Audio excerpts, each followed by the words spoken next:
Sir नहीं हो पाई consistency, नहीं मोटिवेशन मिल पा रहा, बार बार हार्ड न्यूमेरिकल आता है, नहीं हो पाता। क्या सभी के साथ ये दिक्कत नहीं है? अगर तुमने बेसिक मैथमेटिक्स को स्किप किया, आई गारंटी यू कि तुम दिसंबर में आओगे फिर रोते हुए। बिना मेहनत के काम नहीं चलेगा।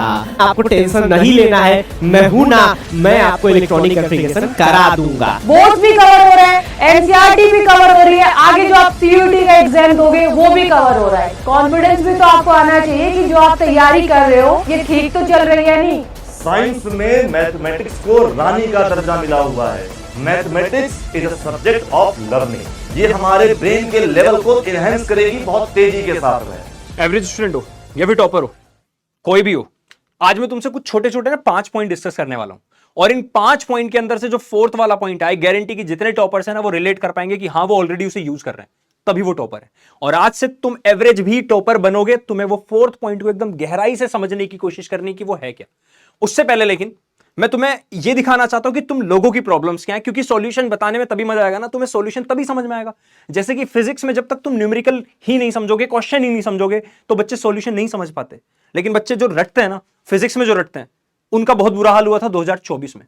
2024 का पेपर अगर नहीं देखा तो जाके देखो। सेट 3 होता क्या है, जब तुमने 10th बोर्ड के एग्जाम दिए होंगे ना, तो उसके अंदर एक चीज थी, ये सीबीएसई की साइट पे दिया होता है कि इतने मार्क्स याद करने वालों के, अप्लाइंग एक्वायर्ड नॉलेज के इतने, एनालाइजिंग के इतने, क्रिएटिविटी के इतने। तो लेकिन 10th बोर्ड्स में ना पूरा पेपर एकदम रटने वाला आ गया था, तो बच्चे खुश। लेकिन 12th में इस बार 2024 में सेट 3 और इवन सेट 2 भी ऐसा पेपर नहीं आया। ये सारी चीजें कंप्लीटली फॉलो की है सीबीएसई ने।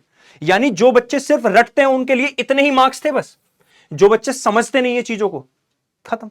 यही तो दिक्कत आई थी। तो ये दिक्कत तुम लोगों के साथ ना हो, इन्हीं बातों के लिए मैं तुम्हें वो 5 पॉइंटर्स बताने वाला हूं। क्या तुम्हारे डाउट यही सब नहीं है कि सर हमें फिजिक्स के डर को कैसे भगाएं, सर कॉन्सेप्ट्स कैसे स्ट्रॉन्ग करें, सर उसके बाद फिर तभी तो हम 100 मार्क्स ला पाएंगे, सर नहीं हो पा रही कंसिस्टेंसी, नहीं मोटिवेशन मिल पा रहा, बार बार हार्ड न्यूमेरिकल आता है, नहीं हो पाता, सर डेरिवेशन याद नहीं होती, याद करते हैं भूल जाते हैं। क्या सभी के साथ ये दिक्कत नहीं है कि सर एक हफ्ते तक हमें चीज याद रहती है फिर भूल जाते हैं? इवन बहुत बच्चों के साथ तो आज पढ़ते हैं कल भूल जाते हैं। वो होता है उन बच्चों के साथ जो फिजिक्स को रटते हैं, क्योंकि फिजिक्स एक्चुअली में देखो रटने वाला सब्जेक्ट नहीं है। अगर तुम फिजिक्स को रटोगे तो फिजिक्स तुम्हें रटा देगा, ठीक है, सिंपल सी बात ही है। तो जो बच्चे, अब अलग अलग टाइप के बच्चे होते हैं, कुछ बच्चे फिजिक्स को सिर्फ एक दिन बैठ के पूरा रट लेते हैं, कुछ बच्चे ऐसे होते हैं जो फिजिक्स को समझते तो हैं, ठीक है, सिर्फ समझते हैं और उसके बाद कुछ नहीं करते, वो याद रखते हैं चीजों को 4-5 दिन मान लो। फिर कुछ बच्चे ऐसे होते हैं जो चीजों को समझते हैं फिर लिख के याद करते हैं, वो बच्चे 1-1.5 हफ्ते तक चीजों को याद रख लेते हैं। लेकिन अगर तुम्हें फिजिक्स पे कंप्लीटली कॉन्कर करना है, कंप्लीटली जीत हासिल करनी है, कंप्लीटली डर भगाना है, तो एक सबसे मेजर पॉइंट है जो सब लगभग 60% बच्चे जो सिर्फ सीबीएसई बोर्ड की प्रिपरेशन करते हैं ना, वो मिस कर देते हैं। वो ये है कि तुम्हें कॉन्सेप्ट को समझना है, लिख के याद करना है, रिवाइज करना, और उसके बाद उस कॉन्सेप्ट से रिलेटेड न्यूमेरिकल्स लगाने हैं। यही है तुम्हारे आज के 5 पॉइंट्स। पहला पॉइंट तुम्हारा बेसिक मैथमेटिक्स। अरे न्यूमेरिकल लगाओगे कैसे? न्यूमेरिकल तुम्हें एक आइडिया देता है किसी भी कॉन्सेप्ट को समझने का। न्यूमेरिकल तुम्हें आइडिया देता है किसी भी कॉन्सेप्ट की डीप डेप्थनेस का। मतलब डेप्थनेस कोई वर्ड होता है क्या?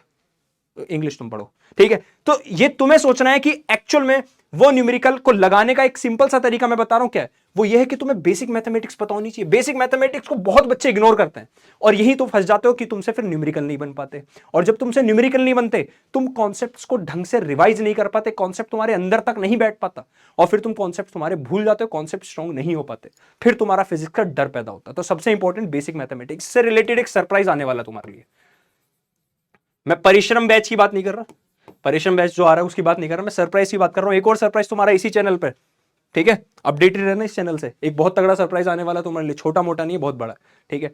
और कोई भी बच्चा ये ना सोचे कि सर मेरे 3 महीने बर्बाद हो गए, सर मैं अब बैकलॉग कर रहा हूं, सर अब मैं शुरुआत से कैसे करूं? अरे नहीं, अगर तुम अभी भी शुरुआत करोगे, और ये मत सोचना कि सर मैं बेसिक मैथमेटिक्स छोड़ के डायरेक्ट स्टार्ट कर देता हूं, नहीं। अगर तुमने बेसिक मैथमेटिक्स को स्किप किया, आई गारंटी यू कि तुम दिसंबर में आओगे फिर रोते हुए कि सर मेरे ना सर कॉन्सेप्ट नहीं हो पाए, सर मेरा ये चैप्टर छूट गया, सर मेरा वो बैकलॉग हो गया। ये नहीं होना चाहिए। अगला पॉइंट, सेल्फ नोट्स। बहुत सारी जगह तुम्हें यूट्यूब पर बहुत सारे टीचर्स, बहुत सारे यूट्यूबर्स तुम्हें नोट्स प्रोवाइड कर देंगे, no doubt, but self notes से ज्यादा अच्छी कोई चीज नहीं है। जब तक तुम नोट्स खुद हाथ से नहीं बनाओगे, वो दिमाग में प्रिंट होते हैं चीजें भैया। सच में हमारा दिमाग इसी तरह से काम करता है। जैसे तुम कभी भी तुमने देखा होगा, तुम बेड पे बैठ के पढ़ना स्टार्ट करते हो तो तुम्हें नींद आती है, क्योंकि बेड के लिए यूज्ड टू है ना हमारा दिमाग, किस वहां सोना है। इसी तरह जब तुम चीजों को लिखते हो ना, और साथ में खुद से नोट्स बनाओ, उनके साथ में शॉर्ट नोट्स बनाओ, ये सबसे ज्यादा इंपैक्टफुल होता है। नहीं यकीन आता, एक हफ्ते 1 महीने करके देख लेना बस, ठीक है। इसके बाद जो इंपॉर्टेंट चीज है वो एनसीईआरटी। बहुत बच्चे कहते हैं सर सिर्फ एनसीईआरटी से हो जाएगा, सिर्फ एनसीईआरटी से नहीं होगा। मेरा मतलब समझना क्या है, एनसीईआरटी के साथ साथ तुम्हें पीवाईक्यूज लगाने। पीवाईक्यूज का फायदा क्या है, जब भी लाइफ में कभी डाउट आए ना कि ये टीचर अच्छा पढ़ा रहा है नहीं पढ़ा रहा है, हम एक्चुअल में अच्छे लेवल पे इस टाइम है या नहीं है, तो बस कुछ मत करना, उस सब्जेक्ट के पीवाईक्यूज लगा लेना, तो तुम्हें इससे आइडिया हो जाएगा कि तुम्हें पिछले 5 साल की चीजें आती है अच्छे से, इसका मतलब तुम सही ट्रैक पर हो। तो पीवाईक्यूज और साथ में अगर हो पाए तो एग्जाम्पलर लगाओ, ठीक है। और भाई भूलना मत इंपॉर्टेंट चीज, न्यूमेरिकल्स, टीचर के कराए गए न्यूमेरिकल्स नहीं, तुम्हें खुद से बैठ के कम से कम हर कॉन्सेप्ट के बाद तुरंत न्यूमेरिकल लगाने हैं। और यही है तुम्हारा 4th पॉइंट जो मैं बताने वाला था। जब जब तुम हर कॉन्सेप्ट के बाद उससे रिलेटेड न्यूमेरिकल्स लगाते हो, वो कॉन्सेप्ट तुम्हारे मन मंदिर में समा जाता है, और तुम्हें यही तो करना है। तो कॉन्सेप्ट को स्ट्रॉन्ग करने के लिए एकमात्र सिंपल तरीका यही है कि numerical plus revision, numerical plus revision, बस इसे ही करना है। अब तुमने कहावत सुनी, ईट स्लीप रिपीट, ये नहीं करना तुम्हें, numerical revision repeat, numerical revision repeat, numerical revision repeat, बस यही करते जाओ। फिजिक्स तुम्हारे लिए बहुत आसान, इवन सबसे मजेदार सब्जेक्ट बन जाएगा तुम्हारे लिए फिजिक्स। अरे सोचो, अभी मैं तुम्हें कुछ एक्सपेरिमेंट्स कराऊंगा, बैच में कराऊंगा, वो एक्सपेरिमेंट तुम्हें वो फील दिलाएंगे ना कि यार यही तो फिजिक्स है, सब आसपास ही हमारे, ठीक है। अगला पॉइंट तुम्हारा ये भैया, ये तो बहुत इंपॉर्टेंट है, इसी से आती तुम्हारी कंसिस्टेंसी। इसके लिए मैं तुम्हें एक तरीका बता देता हूं। रात को सोने से पहले एक टाइम टेबल बनाना अगले दिन का, और टाइम टेबल मोटिवेशन हमेशा अपने पास से आना चाहिए। तुम्हारे आसपास ही तो मोटिवेशन, तुम्हारे मम्मी पापा, यही तो मोटिवेशन है तुम्हारी। जब भी तुम बाहर दुनिया से मोटिवेशन ढूंढने की कोशिश करोगे ना, वो बिल्कुल वो वाले माल की तरह है जो 4 दिन टिकता है। तो मोटिवेशन खुद का होना चाहिए, दूसरे का नहीं। वीडियोस ढूंढना बंद करो, how to get motivated, how to manage time management, और तुम्हारा मोटिवेशन खुद से आना जरूरी है। लेकिन एक हल्का सा हिंट देता हूं तुम्हें, हल्का सा एक आइडिया दे देता हूं टाइम टेबल का। रात को सोने से पहले क्या करो, अगले दिन का पूरा डेटा लिखो, ठीक है। उस डेटा के अकॉर्डिंग, जैसे तुमने कल फिजिक्स पढ़नी है, मैथ्स पढ़नी है, जो भी, उसके चीजें आसपास रखो, सो दैट हमारा ब्रेन रेजिस्ट ना कर पाए। हमारा ब्रेन बहुत आलसी है, वो रेजिस्ट करता है जब भी चीजें दूर होती हैं, तो आसपास रखो। तो इसी से तुम्हारी कंसिस्टेंसी बन जाएगी। इसको 10-15 दिन फॉलो कर लेना, बस अपने आप तुम्हारा रूटीन बन जाएगा। तो कंसिस्टेंसी तभी आ पाएगी क्योंकि ब्रेन प्रोक्रास्टिनेट करने लग जाता है वरना, ठीक है। तो अब तुम्हें जैसे फिजिक्स की सारी बातें बताई, अब तुम्हें विजेंद्र सर आ रहे भाई सारी बात बताने केमिस्ट्री की। हेलो बच्चों, क्या हाल चाल। तो अभी आपको अक्षय सर समझा रहे थे कि फिजिक्स में कैसे पढ़ा जाए, कैसे पढ़ाई की जाए ताकि 95 मार्क्स स्कोर किया जा सके। जिस तरह से लास्ट ईयर बच्चों ने जो हमारे परिश्रम के बच्चे थे, परिश्रम 1.0 2.0 के बच्चे थे, वो फिजिक्स में, केमिस्ट्री में, बायोलॉजी में, मैथ्स में 98 99 100 तक मार्क्स लेके आए थे। तो हम लोग अभी सभी लोग मिलकर ये कोशिश करेंगे, आपको ऐसे कुछ टिप्स देंगे काफ़ी छोटे समय में, काफ़ी कम समय में, जिन चीज़ों को ध्यान में रखकर आप भी अगर ये पूरे साल पढ़ाई करेंगे तो आपका भी बहुत अच्छा मार्क्स आएगा, आप भी उन बच्चों की श्रेणी में शामिल हो जाएंगे। तो अभी मैं आपको केमिस्ट्री का एक ब्रीफ ओवरव्यू दूंगा कि किस तरह से केमिस्ट्री आप पढ़ें ताकि आप केमिस्ट्री में 95, 96, 97, 98, 99 और 100 तक मार्क्स स्कोर कर सकें। मतलब 95 to 100 की बात यहाँ पर हम लोग कर रहे होंगे। बस एक बात ध्यान रखिएगा कि अगर आप 95 प्लस मार्क्स केमिस्ट्री में या किसी भी सब्जेक्ट में एक्सपेक्ट कर रहे हैं तो आपको उसी लेवल की मेहनत भी करनी होगी। बिना मेहनत के काम नहीं चलेगा। वो कहते हैं ना कि अगर तुम नींद को भुला के अपने सपनों के लिए मेहनत करने को तैयार हो तभी तुम कामयाबी का ख्वाब देखना। तो चलो शुरू करते हैं। थोड़ा सा मैं आपको केमिस्ट्री की तरफ ले जाता हूं और सबसे पहले आपको बताता हूं कि क्या क्या वेटेज रहने वाला है और इन चैप्टर्स को आपको किस तरह से पढ़ना है। आपके 3 पोर्शन है, फिजिकल, ऑर्गेनिक, इनऑर्गेनिक, तीनों में कौन कौन चैप्टर्स इंपॉर्टेंट है, कैसे पढ़ना है ताकि लंबे समय तक याद रहे, एग्जाम में पूरे नंबर आए। चलिए उसकी बात करते हैं। तो आप देखेंगे सबसे पहले आपका फिजिकल केमिस्ट्री का चैप्टर है सॉल्यूशन, देन इलेक्ट्रोकेमिस्ट्री। तो सॉल्यूशन से आपका 7 नंबर का सवाल आता है, इलेक्ट्रोकेमिस्ट्री से 9 नंबर का लगभग सवाल आता है, केमिकल काइनेटिक्स से भी 7 का आता है। और तो यहां तक आपका फिजिकल हो गया। अब फिजिकल की बात क्या है कि फिजिकल केमिस्ट्री एक ऐसा चैप्टर है जिसमें आपको केमिस्ट्री की स्किल के साथ साथ आपकी थोड़ी मैथमेटिक्स भी ठीक होनी चाहिए। मतलब कैलकुलेशन आपको अच्छे से करने आना चाहिए। तो एक दिन में तो नहीं आएगा, ऐसा तो नहीं है कि जो सूर्य कुमार यादव ने कैच पकड़ा था बाउंड्री पे वो एक ही दिन में पकड़ लिया था। उस कैच के लिए उसने बहुत प्रैक्टिस किया था। ऐसा उस सूर्य कुमार यादव के कोच, जो हमारे इंडियन क्रिकेट टीम के फील्डिंग कोच है, उन्होंने भी बताया कि उसके लिए ऐसे 100 कैचेस का प्रैक्टिस सूर्य कुमार यादव यादव पहले किया था, तब जाके वो कैच पकड़ पाए। तो आपको भी क्या करना पड़ेगा कि आप अगर फाइनल एग्जाम में के फिजिकल केमिस्ट्री में पूरे मार्क्स लाना चाहते हैं तो आपको प्रैक्टिस बहुत ज्यादा करनी होगी। फिजिकल केमिस्ट्री में आप जितना ज्यादा प्रैक्टिस करेंगे आपका कैलकुलेशन फास्ट होगा, आपको फॉर्मूला याद हो जाएगा, और जब फॉर्मूला और कैलकुलेशन फास्ट रहेगा तो आपके नंबर खूब आएंगे, आपसे सवाल काफी आसानी तरीके से बनेगा। तो ये तीनों फिजिकल केमिस्ट्री के जो चैप्टर है, इसमें केमिकल काइनेटिक्स तो बड़ा ही आसान चैप्टर है, इसमें आप पूरे के पूरे नंबर आप लेके आ सकते हैं। इलेक्ट्रोकेमिस्ट्री में कई बार थोड़ा कैलकुलेशन वाला सवाल ज्यादा आ सकता है, लेकिन उसमें भी अगर आप बेसिक कॉन्सेप्ट ठीक रखेंगे तो आप आसानी से पूरे नंबर लेके आ सकते हैं। ठीक है, ठीक उसी तरह से सॉल्यूशन है। अब थोड़ी अपनी बात कर लेते हैं, इनऑर्गेनिक केमिस्ट्री की बात कर लेते हैं। तो इनऑर्गेनिक केमिस्ट्री में डीएनए, ब्लॉक एलिमेंट और कोऑर्डिनेशन कंपाउंड दोनों से 7-7 नंबर का सवाल आता है। लगभग 15 से 16 नंबर का सवाल इनऑर्गेनिक से रहता है। इनऑर्गेनिक में देखिए, अगर आप इनऑर्गेनिक में अच्छा स्कोर करना चाहते हैं ना, तो रटने के बजाय समझने पे फोकस करिए, क्योंकि देखिए एग्जाम ये सब्जेक्टिव एग्जाम है, यहाँ पर आपको पूरा लिखना है। तो आप चाहेंगे कि पूरा 5-5 नंबर का सवाल का आंसर रट जाए, तो ये पॉसिबल नहीं है। आपको समझना पड़ेगा, आपको सब्जेक्ट में मजा आना चाहिए, इंटरेस्ट आना चाहिए, तभी आपको ये नंबर आएगा। और वो मजा मैं बहुत अच्छे से दिलाता हूं अगर आप मेरे क्लास में आएंगे तो। ठीक है, तो इनऑर्गेनिक केमिस्ट्री भी एक समझने वाला सब्जेक्ट है, एक समझने वाला आप समझेंगे कि डीएनए, ब्लॉक, कोऑर्डिनेशन कंपाउंड, ये समझने वाले चैप्टर्स हैं। इनको ऐसे ही बदनाम कर दिया गया है कि इनको रटना है। ठीक है, हालांकि अब वेब सीरीज वाले भी धीरे धीरे सुधार कर रहे हैं। कोटा फैक्ट्री 1 में कस के इनऑर्गेनिक की बेइज्जती की गई थी, आप 3 में देखेंगे कि वो बात को माना जा रहा है कि नहीं, इनऑर्गेनिक भी समझने वाला एक सब्जेक्ट है। तो आप इसको जितना समझ के पढ़ेंगे, जितना डीपली पढ़ेंगे, उतने आसानी से आप क्वेश्चन को सॉल्व कर पाएंगे। 11th के कुछ टॉपिक जैसे इलेक्ट्रॉनिक कॉन्फ़िगरेशन आप पहले से किए हुए रहेंगे, तो आपको ये दोनों चैप्टर समझने में बहुत हेल्प मिलेगी। अगर आपकी इलेक्ट्रॉनिक कॉन्फ़िगरेशन अच्छी नहीं है तो दोनों पढ़ने में दिक्कत आएगी। लेकिन अगर आप मेरे बैच में हैं, अगर आप पीडब्ल्यू के किसी भी 12th के बैच से पढ़ रहे हैं, तो परिश्रम 1-2 दोनों में मैं हूं, उसमें आपको टेंशन नहीं लेना है। मैं हूं ना, मैं आपको इलेक्ट्रॉनिक कॉन्फ़िगरेशन करा दूंगा। ठीक है, तो आपको 11th का अगर कुछ भी नहीं आता है, फिर भी आप मेरे क्लास में आते हैं, तो आपको पूरा समझ में आएगा, अच्छे से समझ में आएगा। ठीक है, अब दूसरा है, हम आ जाते हैं ऑर्गेनिक की तरफ। तो ऑर्गेनिक की बात करेंगे तो ऑर्गेनिक में अगेन आपका जीओसी का पोर्शन बहुत अच्छा होना चाहिए। अगर आपका जनरल केमिस्ट्री, ऑर्गेनिक केमिस्ट्री अच्छा नहीं है, तो आपको पता ही नहीं चलेगा कि बॉन्ड कहां से टूट रहा है, कहां जुड़ेगा, और बॉन्ड बनेगा, जो प्रोडक्ट बनेगा वो ऑप्टिकली एक्टिव होगा, इनएक्टिव होगा। तो आपको अगर 11th का पोर्शन अगर आपका अच्छा नहीं है, तो कहीं से भी 11th के पोर्शन का एक बार रिवीजन कर लें। और ऑर्गेनिक का हर चैप्टर इंपॉर्टेंट है। जितना इंपॉर्टेंट आपका हेलोअल्केन, हेलोएरीन है, उतना ही इंपॉर्टेंट बायोमॉलिक्यूल है, क्योंकि बायोमॉलिक्यूल से भी 7 नंबर का सवाल पूछा जाता है। और अगर आप हेलोअल्केन, हेलोएरीन देखेंगे तो यहां से तो 6 नंबर का ही सवाल पूछा जाता है। तो बायोमॉलिक्यूल भी आपके लिए जरूरी है, इंपॉर्टेंट है। बायोमॉलिक्यूल में आपको क्या करना है कि आपको एनसीईआरटी पर बहुत फोकस करना है। एनसीईआरटी अगर आपने अच्छे से 2-3 बार पढ़ लिया तो आपके बायोमॉलिक्यूल में ऐसे ही पूरे नंबर आ जाते हैं। बायोमॉलिक्यूल में बहुत ज्यादा डीप स्टडी की जरूरत नहीं पड़ती है। प्रॉपर एक शॉर्ट नोट्स आपके पास रहे, रिएक्शंस को थोड़ा सा ध्यान दे, स्ट्रक्चर को ध्यान दे, आपके नंबर आ जाते हैं। ऑर्गेनिक में आप एक और काम करेंगे, जो भी चैप्टर पढ़ते जाएंगे उसमें कन्वर्जन का चार्ट आप खुद से बनाएंगे। और इन सभी चैप्टर्स के लिए केमिस्ट्री की मैं बात करूं, अगर आप बुक्स के हिसाब से जाएंगे तो बुक्स यहां पर आपको मैंने लिख दिया है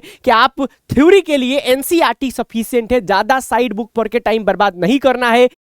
एनसीईआरटी एग्जाम्पलर आपको क्वेश्चन के लिए लेके चलना है, और साथ ही साथ एनसीईआरटी का सारा सवाल आपको करना है, डीपीपीज आपको बनाना है, और सीबीएसई का सैंपल पेपर का सवाल और सीबीएसई का प्रीवियस ईयर का सवाल आप साथ साथ बनाते चले। जैसे ही आपकी क्लास हो उसी रात में कोशिश करना है कि चैप्टर खत्म तो प्रीवियस ईयर खत्म कर लेना है, और शॉर्ट नोट्स भी बना लेना है। अपनी शॉर्ट नोट से पढ़ाई करना है।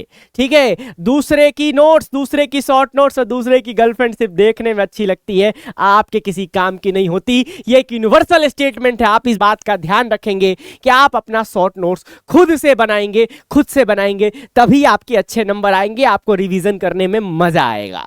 चलिए, और दूसरा एक और चीज, आप लोग टेस्ट स्किप नहीं करेंगे, और हर टेस्ट के बाद मैं कहता हूं एनालिसिस जरूर करेंगे। एक साइड में स्ट्रॉन्ग टॉपिक लिखेंगे, एक साइड में वीक लिखेंगे। जिनके सवाल आपसे हो गए हैं उसको स्ट्रॉन्ग की लिस्ट में रखेंगे, जिनके नहीं हुए हैं उसको वीक के लिस्ट में रखेंगे, और जो आपके वीक चैप्टर हैं, वीक टॉपिक हैं, उनको धीरे धीरे स्ट्रॉन्ग में कन्वर्ट करने की कोशिश करेंगे। इस तरह से क्या होगा कि आपके जितने भी कमजोरियां हैं, जो भी आपकी वीकनेस है, वो धीरे धीरे आपके स्ट्रॉन्ग पॉइंट में कन्वर्ट हो जाएगा। और याद रखिएगा, आपका सिलेक्शन स्ट्रॉन्ग टॉपिक से होगा और आपका रिजेक्शन वीक टॉपिक से होगा। तो रिजेक्शन से बचना है, नंबर कटवाने से बचना है, तो वीक टॉपिक को फाइंड करो, उस पर मेहनत करो, वर्क करो, और एक दिन आप भी आके कहेंगे कि जी सर, मेरा भी केमिस्ट्री में 98 मार्क्स आया है, 97 आया है। तो उस दिन का मैं बहुत इंतजार करूंगा। और अब मैं चाहूंगा कि जो हमारी बायोलॉजी की मैम है, नैन्सी मैम,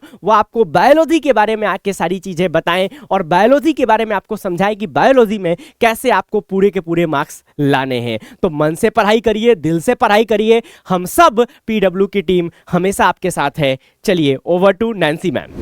क्या बायो के अंदर फुल मार्क्स स्कोर करना पॉसिबल है? आपके दिमाग में ये क्वेश्चन आता होगा कि बायो के अंदर तो बहुत सारी चीजें याद करनी होती हैं, ठीक है। 5 मार्क्स अगर क्वेश्चन आ गया तो आपको उसी के अकॉर्डिंग लिखना पड़ेगा, स्पेलिंग की कोई गलती नहीं हो जाए, डायग्राम भी आपको बनाना पड़ेगा। तो क्या ये पॉसिबल है बायो के अंदर फुल मार्क्स स्कोर करना? तो इसका आंसर मैं दे देती हूँ सबसे पहले कि बिल्कुल पॉसिबल है, ठीक है।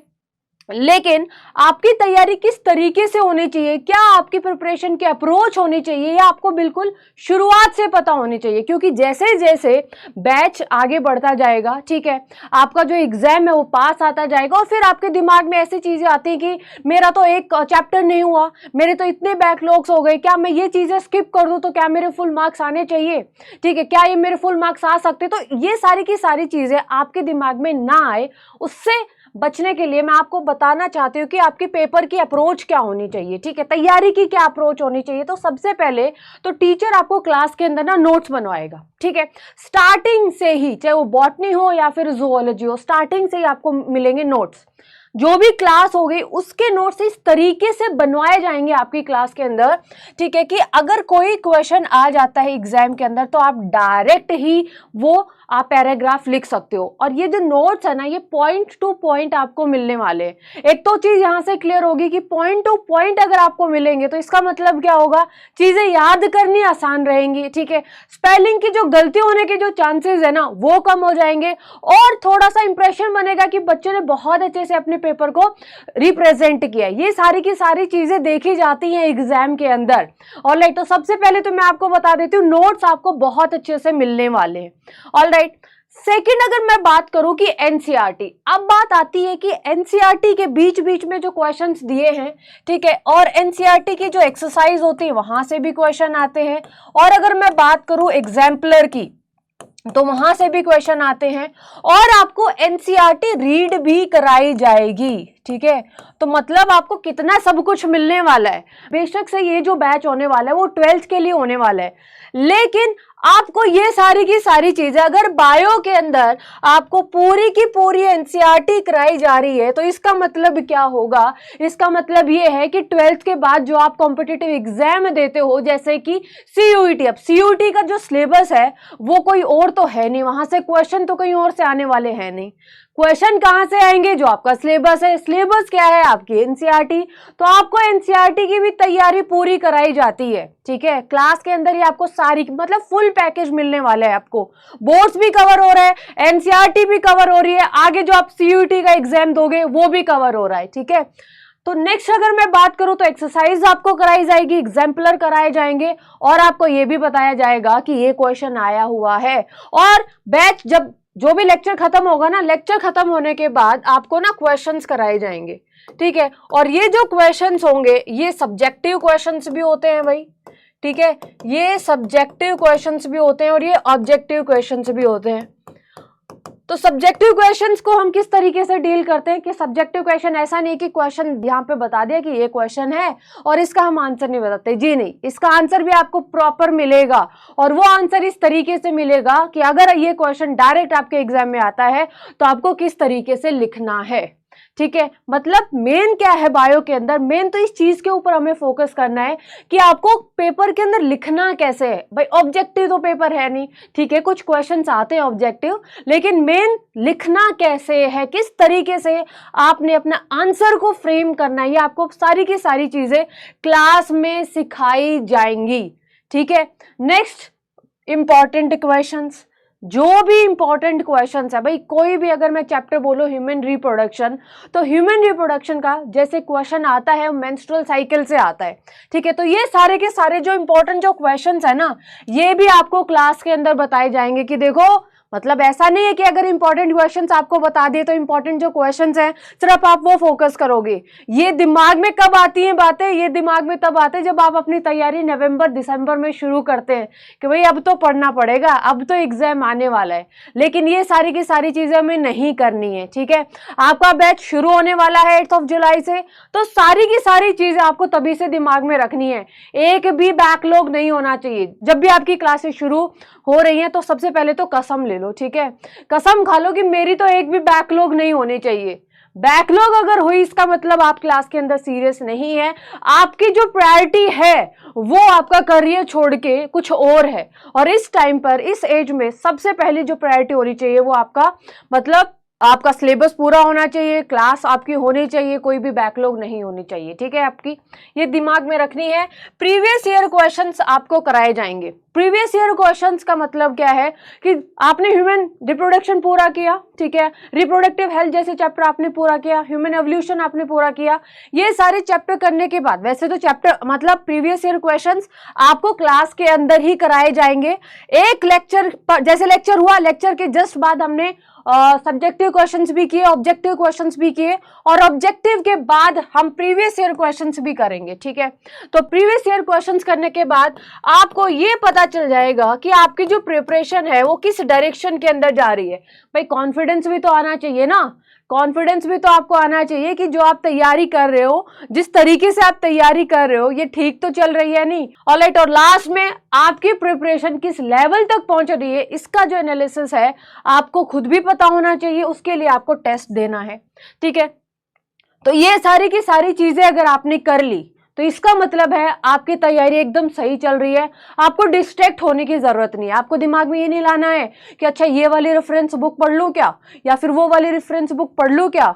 मतलब ऐसा होता है ना कि जैसे आपका कोई फ्रेंड है, उसकी ने 4 बुक आपको दिखा दी कि देखो मैं तो यहाँ से तैयारी कर रही हूँ, ठीक है, और आपके पास तो सिर्फ एक बुक होगी, उसमें टीचर मतलब एनसीईआरटी होगी, आपके नोट्स होंगे, और आप सोचोगे कि यार मेरे तो पास तो बहुत कम मटेरियल है, क्या मेरे कम नंबर आएंगे। तो ये सारे के सारे थॉट्स आपको दिमाग में नहीं लेके आने। जो टीचर आपको क्लास में बोल दे कि भाई ये आपका होमवर्क है, ये आपका होमवर्क हो जाना चाहिए। ठीक है। अपने साथ मतलब अपने आप से ऑनेस्टी रखनी है। ठीक है। मतलब हमारा इंटरेक्शन तो ऑनलाइन होगा, अगर आपने अपनी इंटरेक्शन रखी, अपने आप से ऑनेस्टी रखी, तो इसका मतलब आप एकदम सही पाथ पर चल रहे हो। ठीक है। तो ये सारी की सारी चीजें होंगी, और साथ साथ आपको यहाँ पर कराया जाएगा डायग्राम्स। ठीक है। सारे के सारे डायग्राम्स आपको कराए जाएंगे, और डायग्राम्स आपको कराए जाएंगे। जो भी एनसीईआरटी के डायग्राम्स है, सारी की सारी चीजें यहाँ पे कराई जाएंगी। अगर आपने इतनी चीजें कर ली तो आपके अच्छे मार्क्स आएंगे। ठीक है। ध्यान किस पर देना है, ध्यान मेन 2 चीजों के ऊपर देना है। ध्यान चाहिए आपका नोट्स के ऊपर, एनसीईआरटी के ऊपर। अगर आपने इन दोनों पे कमांड कर ली तो ये सारी की सारी जो चीजें हैं वो अपने आप हो जाएंगी। ऑलराइट। अब बात करते हैं और किन चीजों का ध्यान रखना चाहिए। तो हमारी स्ट्रेटेजी हो गई। अब देखो आपने सिर्फ किन किन चीजों का ध्यान रखना है। आपने सबसे पहले तो ध्यान रखना है किसका, आपने ध्यान रखना है 3 C's का और 3 P's का। ठीक है। अब ये क्या है, तो सबसे पहले अगर मैं बात करूं 3 C's में, तो आपको क्लैरिटी होनी चाहिए। क्लैरिटी किस चीज की, क्लैरिटी होनी चाहिए आपको कॉन्सेप्ट्स की। ठीक है। मतलब कॉन्सेप्ट की क्लियरिटी होनी चाहिए। कोई चीज रटनी नहीं है, रटा हुआ कितने टाइम तक याद रख लोगे, है ना, 1 दिन 2 दिन, max to max 1 week 1 month, आपका एग्जाम तो बहुत लेट होगा ना। तो क्लैरिटी होनी चाहिए, कॉन्सेप्ट की आपको क्लैरिटी होनी चाहिए। आपको कॉन्सेप्ट के साथ साथ अपने एम की क्लैरिटी होनी चाहिए। ठीक है। मतलब ऐसा नहीं करना है कि ठीक है ना अभी तो एग्जाम तो बहुत दूर है, बाद में कर लेंगे ना, क्या जा रहा है, अभी तो इतने महीने पढ़ रहे हैं, ठीक है, ये सारी की सारी चीजें नहीं करनी है। ठीक है, स्टार्टिंग से ही चीजें करनी है, क्योंकि कॉन्फिडेंस कब आएगा, कॉन्फिडेंस तब आएगा जब आपको सारी की सारी चीजें आपके दिमाग में सेट होंगी। अगर आप 10 दिन के बाद भी अगर आपसे मतलब आपसे कोई क्वेश्चन पूछ रहा है, जो चैप्टर आपने पढ़ लिया और आपको उस क्वेश्चन का आंसर अगर आपको पता है, तो कॉन्फिडेंस आ रहा है। ठीक है, तो कॉन्फिडेंस आने के लिए आपको चीजें दिमाग में आपके याद होनी चाहिए। और ये कब आएंगी, जब एक बार मतलब चीजें आप बार बार पढ़ोगे और अलग अलग चीजों 10 किताब नहीं लेनी है कॉन्सेप्ट के लिए, एक कॉन्सेप्ट के लिए एक किताब, लेकिन कॉन्सेप्ट आपने बार बार रिवाइज करना है। ठीक है, और आपके दिमाग में वो चीजें याद रह जाएंगी। लास्ट में तो सिर्फ आपने एक बार रिवाइज करना पड़ेगा। ठीक है, हर 3 दिन के बाद पुराना टॉपिक आप रिवाइज कीजिए, हर 3 दिन के बाद पुराना टॉपिक रिवाइज कीजिए, सैटरडे संडे आपने पूरा चैप्टर रिवाइज कीजिए, बस इतना कीजिए, कोई टेंशन की बात नहीं है, आराम से चीजें होंगी। कंसिस्टेंसी आपने मेंटेन करनी है। जो काम डेली हो रहा है, जो लेक्चर आपको डेली मिल रहा है, चाहे वो फिजिक्स हो, केमिस्ट्री हो, मैथमेटिक्स हो, बायो हो, जो लेक्चर आपको मिल रहा है वो उसी दिन होना चाहिए। कंसिस्टेंसी आपको मेंटेन करनी है, बैकलॉग नहीं होनी चाहिए बिल्कुल भी। ठीक है, नेक्स्ट है कॉन्फिडेंस। अगर आपने ये सारी की सारी चीजें कर ली, अगर आपको डेली का आप डेली पढ़ रहे हो ना, तो कॉन्फिडेंस तो आएगा ही। ठीक है, कॉन्फिडेंस तो आएगा। उसके लिए आपको मोटिवेशनल वीडियो की जरूरत नहीं पड़ेगी। अच्छा ठीक है, कोई और मोटिवेशनल वीडियो देख लेता हूं, भाई मैं तो अब पूरा का पूरा कॉन्फिडेंट हूं। ये सारी की सारी चीजें आपको करने की जरूरत ही नहीं पड़ेगी। ठीक है, अगर आप ये अच्छे से कर रहे हो तो। बात प्रायोरिटी, आपका इस टाइम पे जो प्रायोरिटी होनी चाहिए वो तो आपका क्या होना चाहिए, एम होना चाहिए। आपका क्या टारगेट है, डेली का टारगेट सेट करना है। ठीक है, ऐसा नहीं है कि ये वीक है तो ये वीक का मेरा पूरा का पूरा टारगेट होगा, जी नहीं। आपका डेली का टारगेट होना चाहिए कि आज तो मुझे 2 क्लास मेरी होने वाली है बैच के अंदर, 2 क्लास मैंने अच्छे से कर ली, इससे रिलेटेड 3 क्वेश्चंस है PYQs वो मैंने कर लिए, 2 NCERT के अंदर दे रखे हैं वो मैंने कर लिए, ऑब्जेक्टिव क्वेश्चंस है वो मैंने कर लिए, इसके अलावा फिर क्या बचता है ना। तो प्रायोरिटी आपको पता होनी चाहिए, पॉजिटिव रहना है। ठीक है, अगर आप डेली का काम डेली कर रहे हो तो आप पॉजिटिविटी आपके अंदर अपने आप से आएगी। पेशेंस रखना है। ठीक है, क्योंकि बात क्या है कि आपकी जो क्लासेस है ना, जैसे सपोज अभी आपकी क्लासेस जुलाई में शुरू हो रही है और आपके जो एग्जाम है वो कब होगा, फेब मार्च के अंदर एग्जाम होगा। ठीक है, तो यहाँ पर सबसे पहले तो इट्स अ लॉन्ग टाइम। ठीक है, मतलब एक लॉन्ग जर्नी हमारी यहाँ पर रहेगी। तो सबसे पहले तो पेशेंस रखना पड़ेगा आपको। ऐसा नहीं है कि आप ये हर दिन का मतलब ऐसा टालते रहें कि अभी तो एग्जाम बहुत दूर है। अगर आपने डेली का काम डेली नहीं किया और एक भी दिन अगर आपकी बैकलॉग होगी तो इसका मतलब है आप सीरियस नहीं है। ठीक है, तो ये चीजें आपको दिमाग में रखनी है। बाकी सारी की सारी चीजें अपने आप सेट हो जाएंगी अगर आप इन बातों का ध्यान रखते हैं, अपने आप से अगर ऑनेस्ट आप रहते हैं। तो बाकी टेंशन आप हम पे छोड़ दीजिए। किस तरीके से आपके कॉन्सेप्ट को आसान बनाना है वो हम देख लेंगे, किस तरीके से चीजें आपको याद करानी है वो हम देख लेंगे। आपका काम है डेली मतलब लेक्चर को अच्छे से पढ़ना, डेली अच्छे से याद करना, डेली जितना टीचर आपको बोले उतना करना, प्रैक्टिस करनी, दैट्स इट। ठीक है, अब मैथ्स की स्ट्रेटेजी बताएंगे आपके Ankit sir. Thank you very much ma'am, मुझे मौका देने के लिए। तो मेरे बच्चों, हम लोग यहां पर हैं बात करने के लिए आज परिश्रम 2.0 के बारे में। बच्चे, जैसे कि अपन जानते हैं परिश्रम 2.0 में क्या है। भाई यहां पर हम लोग पढ़ रहे हैं 12th के बारे में। 12th की मैथमेटिक्स मैं आपको पढ़ाऊंगा और हम जानेंगे कि मैथमेटिक्स किस तरीके से काम करती है, हमारे सब्जेक्ट में किस तरीके से काम करती है, सिलेबस में कैसे काम करती है और हमारे लाइफ में मैथमेटिक्स का इन्वॉल्वमेंट क्या है। जैसे अभी आपको फिजिक्स के बारे में बताया गया, केमिस्ट्री के बारे में बताया गया, बायो के बारे में बताया गया, लगभग हर विषय के बारे में आपको जानकारी दी गई। हम यहां पर हैं आपको मैथमेटिक्स के बारे में जानकारी देने के लिए। मैथमेटिक्स क्या है, क्यों है? तो भाई मैथमेटिक्स का सबसे पहला इस्तेमाल है डेवलपमेंट ऑफ माइंड। इकलौता विषय है जो आपके दिमाग को विकसित करता है। ऐसा कहानी कहा जाता है, एक डायलॉग है द डेफिनेशन ऑफ मैथमेटिक्स। सबसे पहले भाई इसमें कहा गया mathematics is a queen of science. Means science में मैथमेटिक्स को रानी का दर्जा मिला हुआ है। रानी समझते हो? अगर आपने कभी चेस खेला हुआ हो तो जब आप चेस खेलते हो ना तो सबसे ज्यादा जो पावर होती है पूरे उस गेम में, सबसे ज्यादा पावरफुल कंटेस्टेंट होता है रानी, क्वीन। सबसे ज्यादा पावर उसी के पास होती है। लेकिन गेम चलता किसमें है? राजा के अकॉर्डिंग। राजा गया, गेम खत्म। लेकिन भाई उत्पाद किसने काट रखा है? रानी ने। फिजिक्स में मैथ का इन्वॉल्वमेंट है, हर विषय में मैथमेटिक्स का कुछ ना कुछ इन्वॉल्वमेंट बच्चे आ ही जाता है। अपना सिलेबस है कैसे? पहली बात समझ लेना, यहां पर कुछ ऐसा नहीं होगा कि भैया एक विषय एक चैप्टर हमने पढ़ लिया है, अगले वाले को पिछले वाले से कोई मतलब नहीं है। नहीं, यहां पर हर चैप्टर पीछे वाले से कुछ ना कुछ लिंक करके ही चलेगा। जैसे आप पढ़ते हैं रिलेशन और फंक्शन, पढ़ते हैं ना भाई, रिलेशन एंड फंक्शन, तो भाई तुरंत देखो जरा, टॉपिक आता है ट्रिग्नोमेट्रिक फंक्शन, आया ना फंक्शन के बारे में, ट्रिग्नोमेट्रिक। अब ट्रिग्नोमेट्रिक वाले अलग से रख दिए उठा के, नाम दे दिया ट्रिग्नोमेट्रिक फंक्शन। जब आप रिलेशन फंक्शंस में आगे गए तो फंक्शन को लेकर ही अगला टॉपिक बन गया कॉन्टिन्यूटी एंड डिफरेंशियबिलिटी। अब यहां पर हम पढ़ेंगे कोई भी हमारा जो फंक्शन है वो किस पॉइंट पे कॉन्टिन्यूअस है, डिफरेंशियल होगा कि नहीं होगा। भाई होगा तो क्या होगा। दूसरी चीज, हम लोग क्यों पढ़ रहे हैं डिफरेंशिएशन, क्यों पढ़ रहे हैं इंटीग्रेशन? तो भैया मैथमेटिक्स में कुछ एक कॉमन पॉइंट होते हैं। कॉमन पॉइंट कौन कौन से? आप जानते हो ना, सिंबल्स कुछ प्लस है, माइनस है, मल्टीप्लाई है, डिवाइड, यही चार तो मेजर है ना, इन्हीं पे पूरा गणित चला करता है। कहीं अपने को जोड़ना है, घटाना है, गुणा करना है, भाग देना है, इसके अलावा हम कुछ नहीं कर रहे, यही कर रहे हैं अपन लोग। तो भाई समझना, डिफरेंशिएशन यूज होता है बेसिकली फंक्शंस और कर्व के डिवाइड और सब्सट्रैक्शन के लिए। इंटीग्रेशन यूटिलाइज होता है एडिशन एंड मल्टीप्लिकेशन के लिए। जब कोई बड़ा सा टेढ़ा मेढ़ा सा डिजाइन आता है, आपसे हम कहें find the area of a square, आप जानते हो फॉर्मूला होता है, आप लगाओगे सर साइड इंटू साइड और ए स्क्वायर, आप आंसर निकाल दोगे। मैं आपसे कह दूं वॉल्यूम ऑफ अ सिलेंडर, आप कहोगे सर फॉर्मूला होता है पाई आर स्क्वायर एच। लेकिन वहीं पर मैं आपको एक टेढ़ा मेढ़ा सा कर्व दे दूं, टेढ़ा मेढ़ा सा डिजाइन दे दूं, कहते हैं चलो भाई जरा इसका एरिया बताओ, तो भाई उसके एरिया का तो फॉर्मूला मिला नहीं, फॉर्मूला आपने पढ़ा नहीं, तो फिर उसका एरिया हम कैसे पता कर सकते हैं? तो वो पता करने का तरीका है इंटीग्रल्स। क्या है भाई? वो पता करने का तरीका है इंटीग्रल्स। तो हम लोग मैथमेटिक्स को किस तरीके से सीखेंगे, बात रटने की नहीं है। मैथमेटिक्स को विषय मत मान के चलना कि सर सब्जेक्ट है अपने को मेहनत कर रहा है, बस नहीं। Mathematics is a subject of learning.